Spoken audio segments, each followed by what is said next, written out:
Nah, tapi ini perlu Pak, karena di media itu sudah beredar hal yang tidak benar gitu. Saya harus meluruskan, karena kenapa UP ini dizolimin, rektor yang dulu juga terzolimin. Bahkan dia disebut pelaku-pelaku, padahal secara hukum juga belum terbukti. Loh, bukannya menzolimi, apa bukan menzolimi, di mana-mana sudah mengatakan dia pelaku. Bagaimana kalau seandainya dia tidak pelaku atau belum pelaku? Nggak nyambung ini. Bisa nggak lo?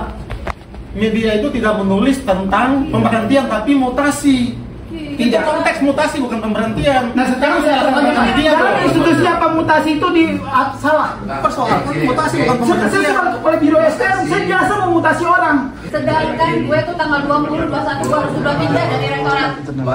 Pak Jamal, berikan, udah tenang, kan kita mau menyelesaikan. Nanti kalau Pak Yoga kapasitasnya apa saat itu? Pak Yoga bukan kuasa hukum saat itu, tidak punya kapasitas. Pak Yoga sekretaris yayasan saat itu. Iya, betul. Harusnya punya posisi di tengah. Kan saya kita ya udah, gitu aja, Pak. Oke, makasih. Yang jelas gini, Unika tidak sedang menjadi panggung. Ya. Jadi speak up, kita ingin universitas juga speak up on behalf alumni dan juga pekerja.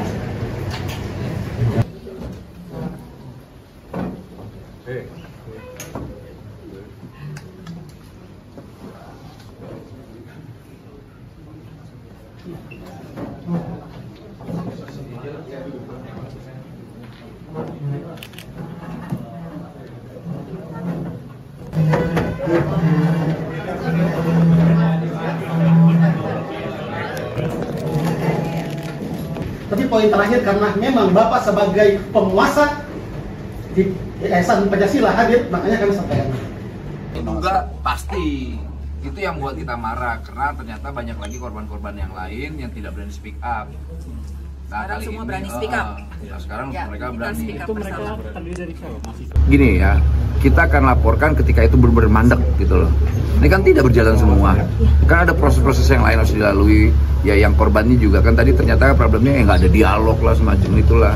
Padahal korban juga berharap ada proses dialog ya, bukan soal ansi ini soal apa tidak, tapi harus proses dialog dong ada. Sebab kan tidak, ini nggak keluar sebetulnya, tapi karena tidak ada proses dialogis itu ya akhirnya korban itu dari speak up, kayak gitu kira-kira lah. Waktu pertemuan kemarin Juga bersama melihat dengan korban, ya ini beliau adalah alumni juga, beliau juga pernah kerja di sini. Rasa cinta dan sayangnya kepada Universitas Pancasila ini, jadi kami datang hari ini untuk mengetahui bagaimana alur Satgas ketika ada pelaporan, ketika ada mahasiswa atau pekerja yang merasa terintimidasi, atau bagaimana secara universitas itu melindungi. Karena juga memang nanti hari ini juga difasilitasi dari Dikti, Kemendikti, jadi mungkin akan berbicara sedikit.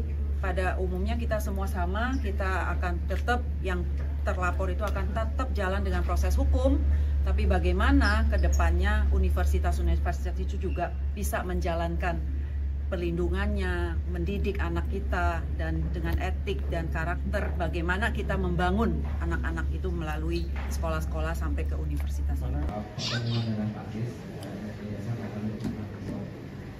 salah satunya sebenarnya membicarakan mengenai tata kelola yayasan. Jadi mohon izin Pak Sis, di sini kan memang kasus utamanya adalah kekerasan seksual, gitu ya.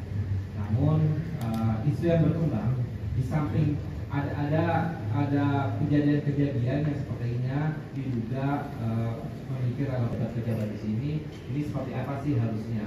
Nah, Kita doorstop di depan ya.